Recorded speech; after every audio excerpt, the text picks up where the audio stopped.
Welcome to our channel. Today we how to transfer rent comps and analysis using DealMachine. Easy tutorial step by step clearly.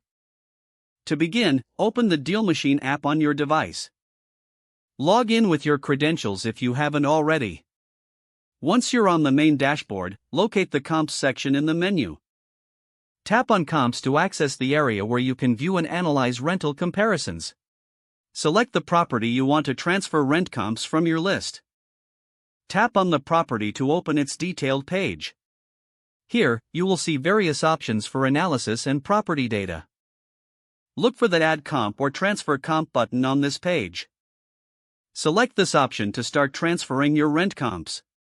You'll be prompted to enter details about the comps you wish to include. Fill in the required information, such as address, rental price, and square footage. Make sure to check for accuracy and make any necessary adjustments.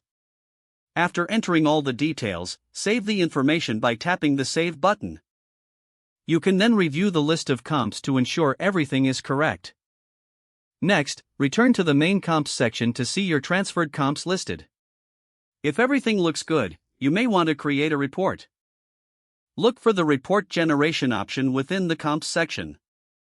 Follow the prompts to compile your analysis and prepare it for sharing.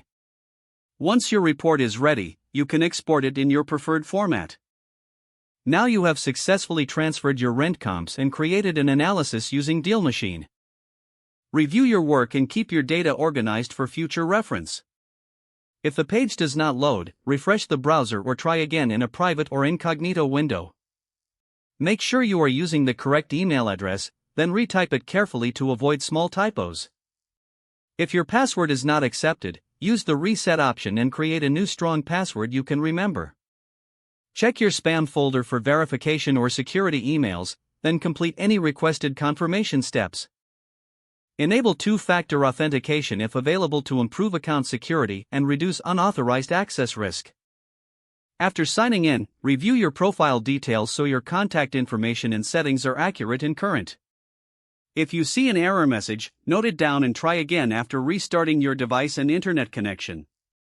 Don't forget to like this video and subscribe to our channel for more step-by-step tech guides.